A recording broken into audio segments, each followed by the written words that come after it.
A sociedade contemporânea vive debaixo da ditadura do relativismo moral. Nessa cultura decadente, defender princípios e valores absolutos é assumir uma postura de radicalismo. É ser taxado de retrógrado e intolerante. Nessa sociedade adoecida pelo pecado, as pessoas estão amando mais a si mesmas do que ao próximo, mais as coisas materiais do que a família e mais os prazeres do que a Deus. Assistimos, estarrecidos, o avanço desenfreado da iniquidade, o crescimento insoportável do mal, a escalada vertiginosa da violência. O que vemos não é apenas a tolerância ao erro, mas uma gritante inversão de valores. Mas nós não negociaremos nossos valores. Iremos preservar na oração e na leitura da palavra.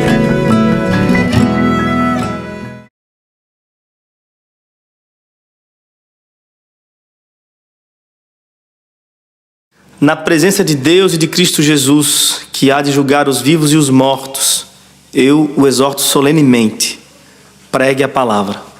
É com este imperativo que Paulo inicia suas últimas palavras ao seu filho na fé, Timóteo.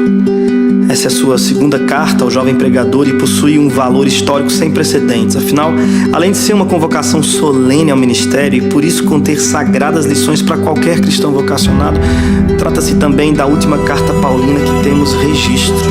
Ao que tudo indica, este foi seu último documento. Estamos mesmo diante das últimas palavras do apóstolo Paulo, não apenas a Timóteo, mas ao mundo.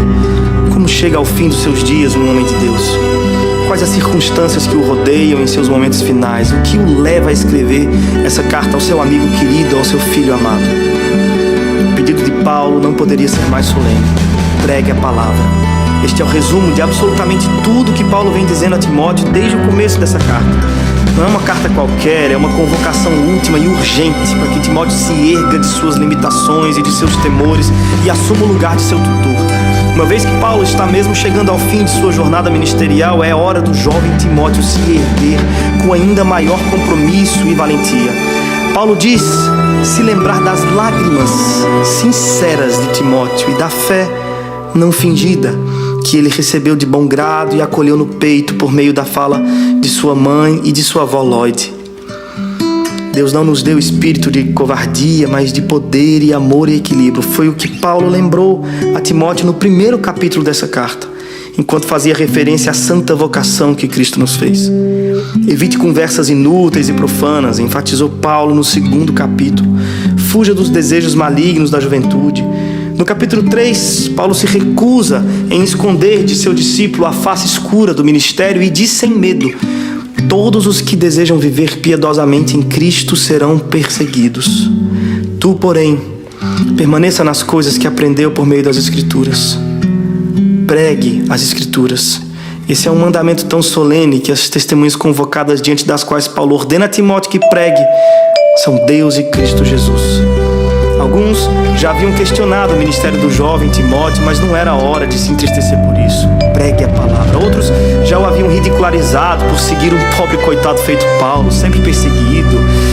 Mas não era hora de se envergonhar. Pregue a palavra. Alguns chegam a sugerir que a própria personalidade de Timóteo seria também uma barreira, possivelmente tímido, inseguro, mas não era hora de se ensimesmar. Era hora de se expor e pregar a palavra em tempo ou fora de tempo. E é como se Deus segredasse ao ouvido de Paulo sobre os dias que viriam, os dias de hoje. E aí Paulo vai dizer: Timóteo, vai chegar o tempo em que não suportarão a sã doutrina. A verdade causará coceira nos ouvidos. As pessoas vão atrás de pregações inofensivas, vão configurar pregadores que lhes afaguem o ego, que trocam infeliz a dura verdade pela suave mentira. Fábulas e mitos podem emocionar, mas são incapazes de nos salvar eternamente. E é por isso que Paulo insiste: Timóteo, eles podem, você não. Seja sóbrio, prega o verdadeiro evangelho e vem sofrer comigo, feito um soldado nas trincheiras de uma guerra. O abandono em massa do evangelho e o fracasso coletivo de boa parte dos primeiros convertidos não eram as únicas razões pelas quais Timóteo deveria se posicionar em favor de Cristo, assumindo sua vocação. Outra razão, oferecida por Paulo, era sua morte iminente, ou como ele gostava de figurar, sua oferta de libação. Os rituais de sacrifício praticados no Velho Testamento incluíam essa tal oferta de libação, que seria o momento em que o altar sobre o qual os animais eram sacrificados seria lavado por algum líquido, geralmente vinho ou óleo. O aroma perfumado destes líquidos denunciava que já estava chegando no fim da cerimônia. Essa foi a figura usada por Paulo para descrever sua morte. Ele não desenha essa tela com cores densas, escuras, mas com o vivo vermelho de um vinho sendo aspergido.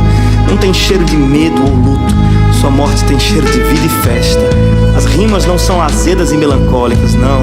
Sua morte rima com o doce do vinho. E este é precisamente o convite de Paulo a Timóteo. Vem sofrer comigo.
A verdade verá em liberdade a ambição,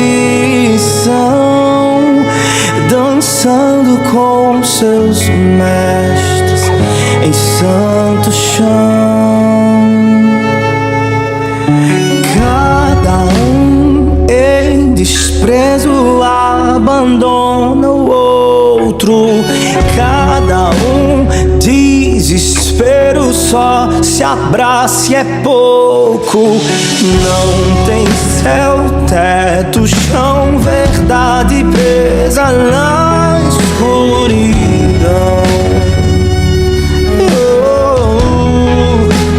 Na escuridão.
Que eu deixei, tu porém,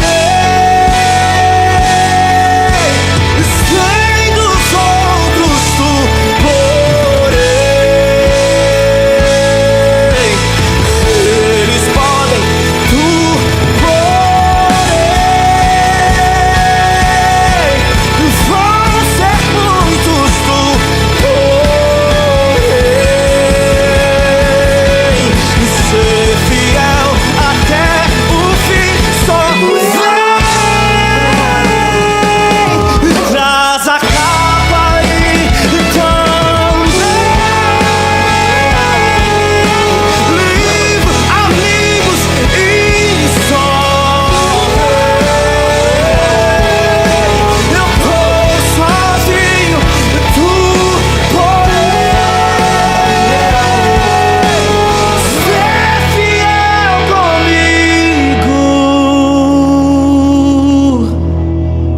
E se perder tudo que tu tens aí, se alegre então por saber Deus tá aí.